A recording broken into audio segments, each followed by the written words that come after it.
তো সবার কি অবস্থা? গেমে কিন্তু নতুন ইভেন্ট চলে আসছে, মিনির উপর বেস করে কিন্তু একটা ইভেন্ট দিচ্ছে। তো আমরা আজকে থেকে 3 স্টার এনে দেখাবো।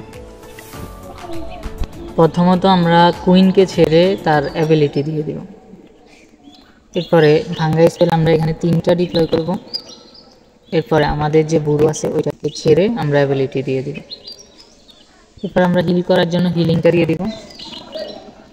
তো ততক্ষণ আমরা এখানে একটু কাজ করে নিই। এখানে বাট স্পেল দিয়ে একটা ভাঙ্গা স্পেল দিয়ে আমরা কিংকে ছেড়ে অ্যাবিলিটি দিয়ে এরপরে এই দুইটা দিয়ে আমরা এখানে আইস বাকও দিয়ে দিই। এখানে আমাদের যা কিছু আছে সবগুলোই আমরা ডিপ্লয় করে দিই।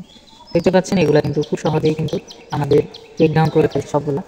তো আমাদের আর কিছু করার থাকবে না, আমাদের কাছে শুধু ইনভিজিবল আছে, আমরা এটা ইউজ করব পরে। ইনভিজিবলটা আমাদের প্লাস পয়েন্ট হিসাবে রয়ে গেছে। তো আমরা কিছুক্ষণ অপেক্ষা করবো।